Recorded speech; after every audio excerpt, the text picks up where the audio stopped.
یہ بھی فتنہ ہے نا، ناموری، بالکل، ریاکاری، بلے بلے، واہ واہ، نہیں ہمیں نفرت ہے۔ مثلا شیخ البانی صاحب کو عربی زبان نہیں آتی تھی، جی شیخ البانی صاحب کو عربی زبان نہیں آتی تھی، جی اشکور البانیہ میں عربی زبان تھی یا نہیں، وہاں البانی زبان ہے۔ ایسی ہے۔ اچھا، شیخ البانی صاحب فرماتے ہیں اللہ تعالیٰ نے مجھ پہ احسان کیا، بچپن میں ہم ادھر فتنہ فساد کھڑا ہو گیا، والد محترم ادھر ہمیں دمشق لے آئے، دمشق خالصتاً عربی زبان بولی جاتی تھی، تو شیخ صاحب فرماتے ہیں مجھے بھی بچپن تھا میرا، وہاں سے عربی زبان میں نے سیکھ لی۔ ایک مدرسہ میں لاہور ہی ان کو وراثت دے دی کہ وراثت پڑھائیں، تو کوشش کی پڑھانے کی، ناکام بنا، تو طلبہ نے لکھ دیا ہم نے شیخ صاحب حسینوی صاحب سے وراثت پڑھنی نہیں، ان کو آتی نہیں۔ ایسی ہے۔ تو طلبہ سے کون بچے؟ بسم اللہ الرحمن الرحیم۔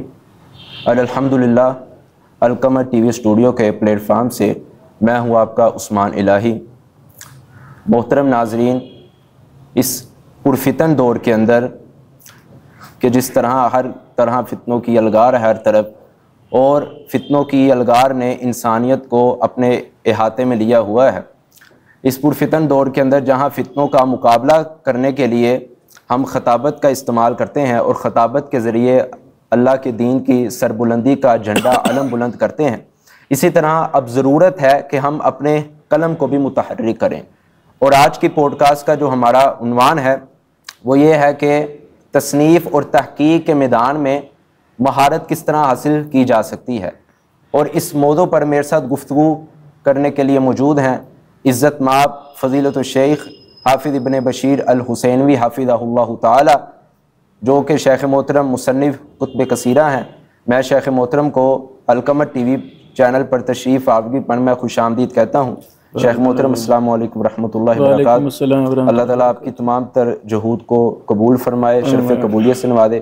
شیخ محترم، سب سے پہلے تو ہمارے محترم ناظرین کو آپ یہ بتائیں کہ آپ نے تصنیف اور تحقیق کا کام کیسے اور کب آغاز کیا؟ جامعہ رحمانیہ لاہور میں تیسری کلاس میں پڑھتا تھا، تیسری کلاس کا طالب علم تھا، مطالعے کا شوق تھا۔ میں روزانہ بلا ناگاہ ظہر تک مدرسہ میں پڑھتا، پھر ظہر سے لے کر عشاء تک جامعہ رحمانیہ کے بانی استاد محترم ڈاکٹر عبدالرحمن مدنی صاحب کے گھر کے اوپر بڑی لائبریری ہے، یعنی بلا مبالغہ ہزاروں کتابیں ہیں، تو میں وہاں روزانہ نکل جاتا اور عشاء تک وہاں انہوں کو پڑھتا رہتا، لکھتا رہتا۔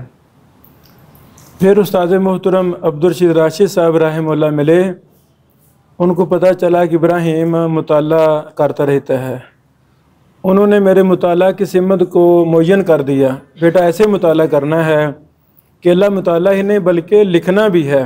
ماشاءاللہ۔ یعنی وہ مجھے ایک موضوع دیتے تھے، ایک عنوان، اس پر کام کریں، میں لکھتا رہتا۔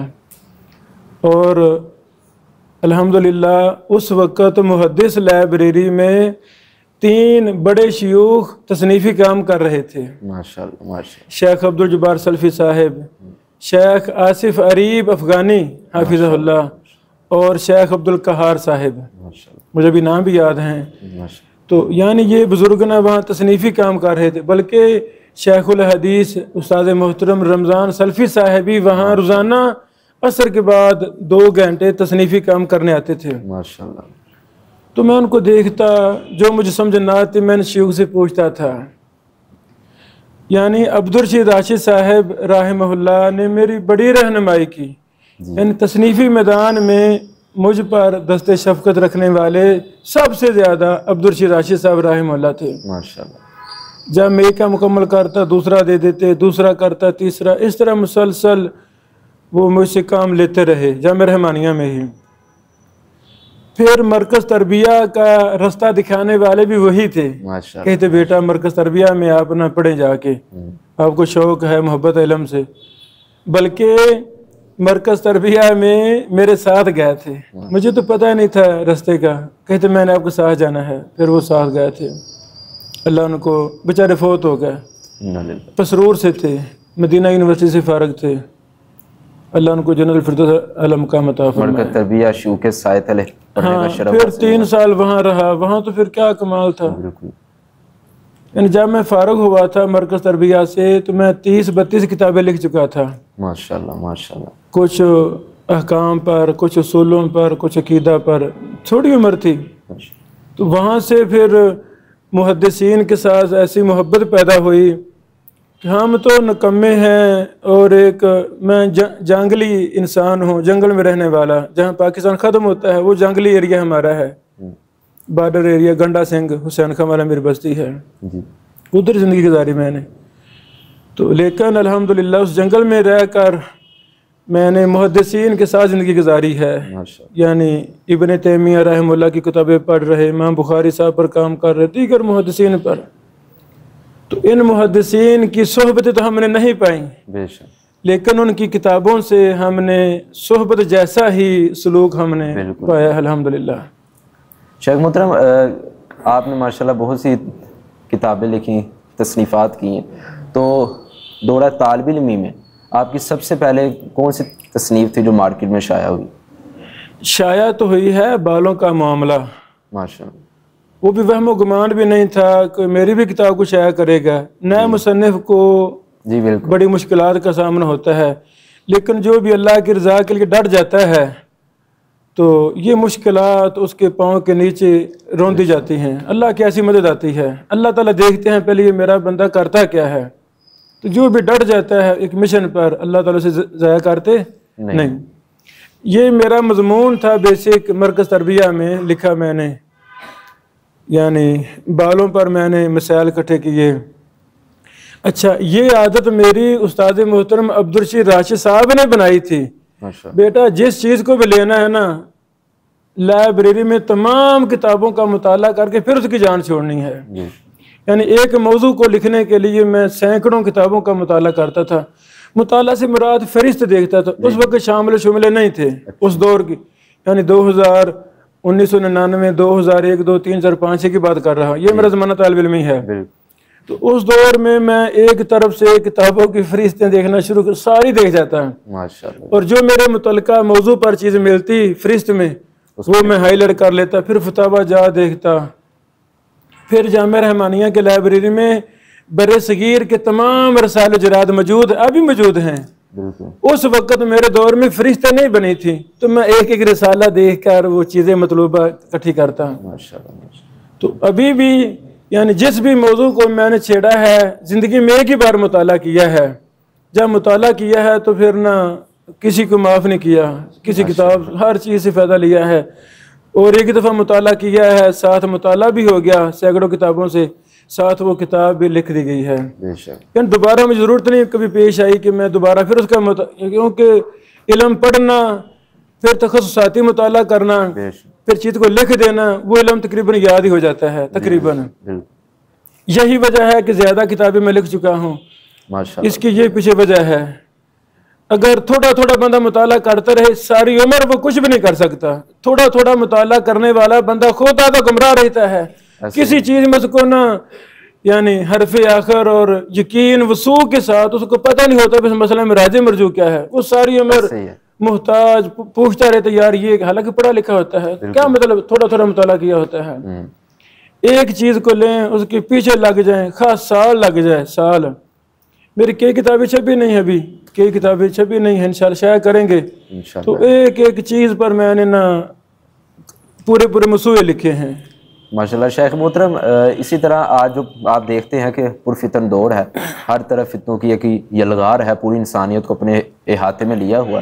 آپ کیا سمجھتے ہیں کہ اس پرفتن دور کے اندر کس موضوع پر انسان کو یا مصنف کو اپنے قلم اٹھانے کی ضرورت ہے؟ پہلی بات ہے اس پرفتن دور میں اپنے آپ کو فتنوں سے محفوظ رکھنا فرض ہے.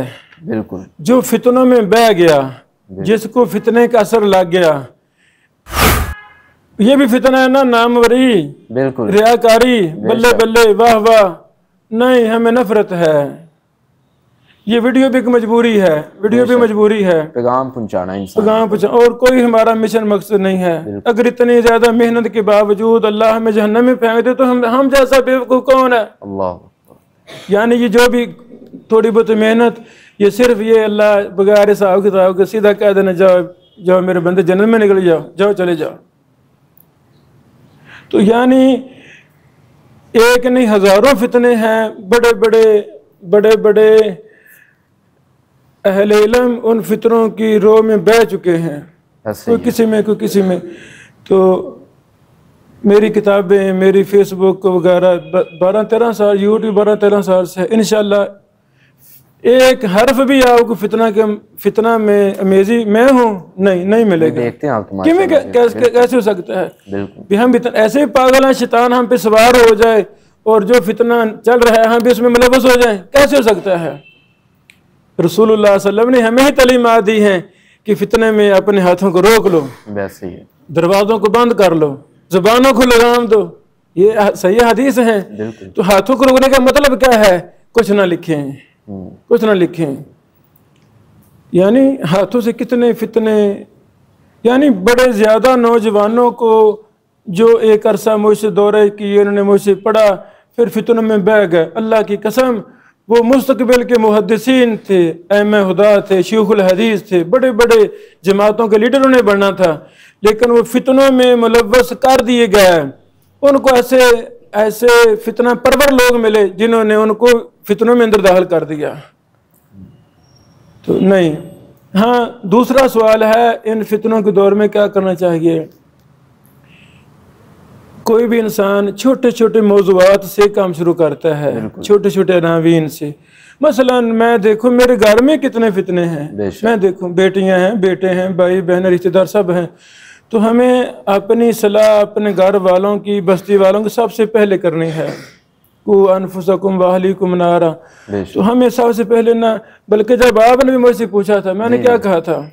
یہی کہ جو فتنہ دیکھیں اس پہ جو آپ کو ذہنی ٹینشن دے رہا ہو مسئلہ کہ یار یہ میں کیا دیکھ رہا ہوں، میرے شہر کی بیٹیاں، مائیں، بہنیں، سکول وغیرہ کدھر جا رہے ہیں، اس پر لکھا جائے۔ تو بہت زیادہ لکھنے کی ضرورت ہے، بہت زیادہ لکھنے کی ضرورت ہے، اور لکھنے کے اثرات قیامت تک رہیں گے انشاءاللہ۔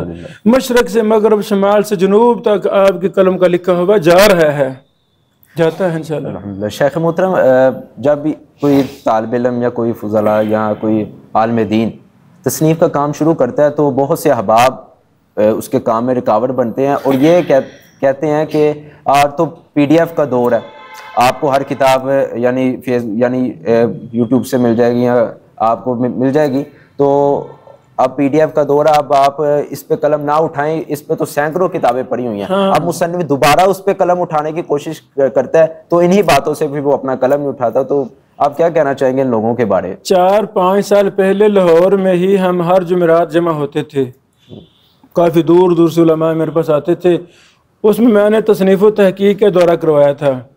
یہ میرا یوٹیوب چینل علوم الحدیث ابن بشیر میں بھی پلے لسٹ میں تصنیف و تحقیق کے میرے 2 دورے ہیں، ایک پرانا، ایک 2024 کا۔ پرانے میں اس طرح کے درجنوں اعتراضات فضول قسم کی، وہ میں نے ایک کر کے رد کیا ہے۔ یہ فضول شیطانی اعتراضات ہیں۔ جو خود کام نہیں کرتا، مثلا اینی پرسن، یہ بندہ اس کا لکھنا مزاج ہے ہی نہیں، نہ لکھا، ساری عمر نہیں لکھا، ایسے ہی ہے، اب ان کا مزاج نہیں ہے، ان کا جو مزاج ہے اب اس کے موافق ہو جائیں تو پھر وہ کیا کمال جی، وہ اپنا مزاج اگلے کے اندر منتقل کرنے کی کوشش کرتے ہیں۔ تو اگر ان کے مزاج سے ہٹ کر کوئی اللہ تعالیٰ آپ سے کام لے رہا ہے، ایک لمبی داستان ہے، تو جو میرے ساتھ طلبہ و طالبات پوری دنیا سے اٹیچ ہیں، الحمدللہ ہم تو ان کے نام ٹائٹل پر لکھتے ہیں کہ شیخ نے مجھے تنبیہ بھی کی، میں نے کہا استاد محترم اس بچے کی محنت، اس کا لگاؤ دین کے ساتھ میں جانتا ہوں، اگر اس کو میں نے اپنی مسند پر نہیں بٹھانا، اپنے سٹیج سے اس کا ذکر خیر نہیں کرنا تو پھر کس نے کرنا ہے، کس نے کرنا ہے؟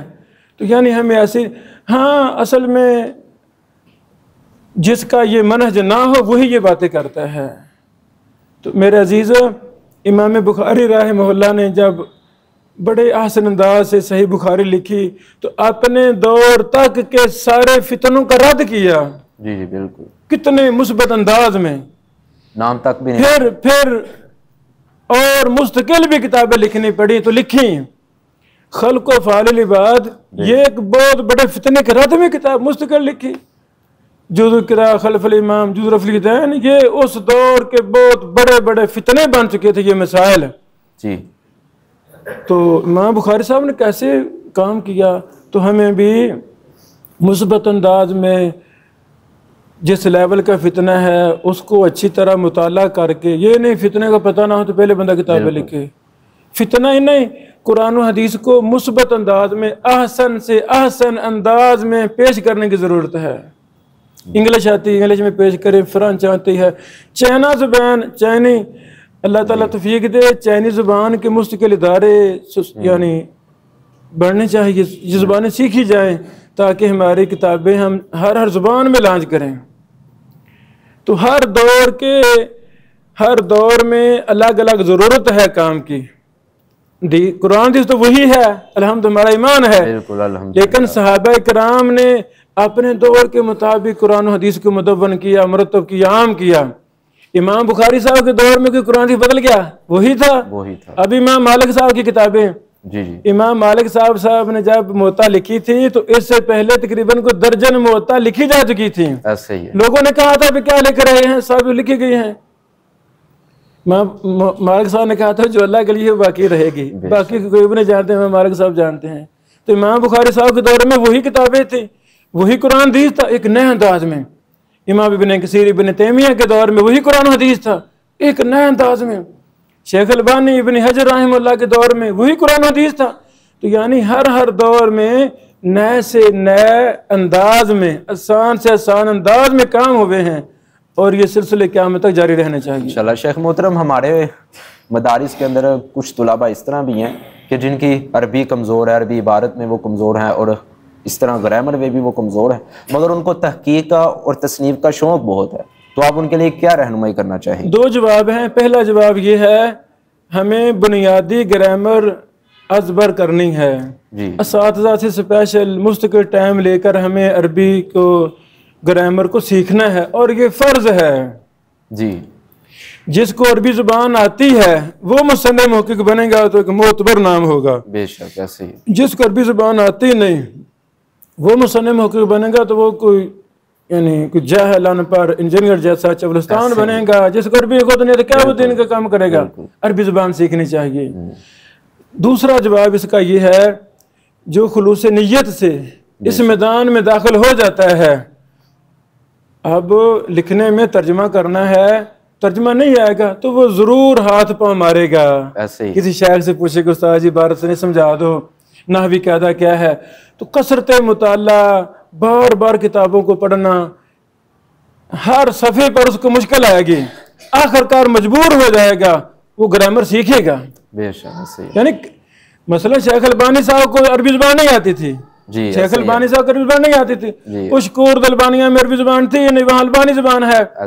اچھا شیخ البانی صاحب فرماتے ہیں اللہ تعالیٰ نے مجھ پہ احسان کیا، بچپن میں ہم ادھر فتنہ فساد کھڑا ہو گیا، والد محترم ادھر ہمیں دمشق لے آئے، دمشق خالصتاً عربی زبان بولی جاتی تھی.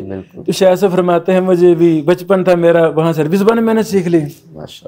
تو جب ایک ہم اور غم ہوگا، مثلا کوئی بھی منزل کو طے کرنا ہے، کوئی ویژن کو کراس کرنا ہے، درمیان میں رکاوٹیں تو آتی ہیں. جو عزم مصمم والا بندہ، ڈٹ جانے والا بندہ ہوگا، وہ ہر منزل کو کراس کرے کہ نہیں کرے گا، محنت کرے گا. تو ایسے ہی جو مصنف اور محقق بننا چاہتا ہے عربی زبان کے بغیر وہ نہیں بن سکتا. شیخ محترم، جب وہ عربی زبان نہیں آئے گی، مشکل پیش آئے گی، کتابیں بھی لکھنا چاہتا ہے، اگر مخلص ہوا وہ کشتیاں جلا کر بڑے بڑے نحو صرف کے ائمہ سے جا کر نحو سیکھے گا. وہ بالکل ایسے ہی ہے. بڑی مثالیں میں دے سکتا ہوں کہ پہلے گرامر وغیرہ نہیں آتی، عربی عبارت کمزور تھی شیعوں کی، لیکن جب اس مشن میں پڑھ گئے، بڑی بڑی کتابیں پڑھانی پڑ گئیں، انہوں نے سیکھا. پھر بالکل ایسے ہی انہوں نے سیکھا. شیخ الحدیث اسحاق حسین بھی میری بستی کے بڑے محدث شیخ الحدیث رحمہ اللہ، ایک مدرسہ میں لاہور ہی ان کو وراثت دے دی کہ وراثت پڑھائیں. تو کوشش کی پڑھانے کی، ناکام بنا. تو طلبہ نے لکھ دیا ہم نے شیخ صاحب حسینوی صاحب سے وراثت پڑھنی نہیں، ان کو آتی نہیں. ایسے ہی ہے. تو طلبہ سے کون بچے؟ تو اگلے دن اسی ہمارے شیخ الحدیث اسحاق حسینوی صاحب رحمہ اللہ نے اپنے دور کے ایک بڑے محدث جو علم وراثت میں بڑے ماہر تھے، ان سے رابطہ کیا کہ جی مجھے نہ یہ پڑھا دیا کریں سبق. وہ سبق رات کو ان سے پڑھتے اور دن آ کر کلاس میں پڑھا دیتے. یعنی جتنے بھی پاکستان کے بڑے بڑے شیوخ ہیں اکثر کے استاد محترم یہ میری بستی کے شیخ الحدیث اسحاق حسینوی صاحب رحمہ اللہ ہیں، بہت بڑے اجال اساتذہ میں سے تھے. تو یہ مشکل ہے، بالکل اس مشکل کی خاطر ٹینشن لے جانا، کام چھوڑ دینا نہیں، بلکہ محنت ہمت کرنی ہے. میں ایک نام نہیں لیتا کہ بڑے محدث ہیں پاکستان میں، عربی میں کتابیں لکھی انہوں نے، عربی فارسی میں، عربی اور پشتو میں کتابیں لکھی. ایک اپنے فتاوی کے مقدمہ میں لکھتے ہیں کہ بعض احباب طلبہ کو متنفر کرتے ہیں کہ میری عربی میں ریبک یعنی غلطیاں ہیں گرامر کی. جی کہتے ہیں لوگ ملامت کرتے ہیں کہ عربی آپ کو عربی میں کمزوریاں ہیں. جی وہ کہتے ہیں مجھے اعتراف ہے میں عربی دان نہیں ہوں، میں اجمی ہوں، کمزوریاں ہیں میری عربی میں، لیکن جو میں علم اور منہج دے رہا ہوں وہ محدثین کا ہے، اس لیے طلبہ کو متنفر نہ کریں. میری کمزوری مجھے بتائیں، میں دور کروں گا. بالکل تو غلطی سے کون پاک ہے؟ بالکل. یہ لمبی داستان ہے، اللہ تعالیٰ آسانی فرمائے. شیخ محترم سننے کو آیا کہ آپ لاہور کے اندر بھی فضلاء کے لیے اور علماء کے لیے تصنیف کا اور تحقیق کا ایک الگ سے ادارہ قائم کرنے والے ہیں. یہ بھائی جان میرا پرانا خواب ہے، ماشاءاللہ، الحمدللہ، اللہ پائے تکمیل تک پہنچائے. آمین آمین. تو خصوصی دعاؤں کی گزارش ہے، انشاءاللہ بفضل انشاءاللہ. زمین اور بلڈنگ مختلف پسند کی ہوئی ہیں، ماشاءاللہ. جو ہی اللہ تعالیٰ کی مدد آتی ہے خاص مدد، پھر وہ ادارہ ہم سٹینڈ کر دیں گے. ماشاءاللہ انشاءاللہ. ابھی فی الحال میں نا محدث لائبریری میں ٹائم دے رہا ہوں، ہر جمعرات کو 11 سے 1 بجے تک.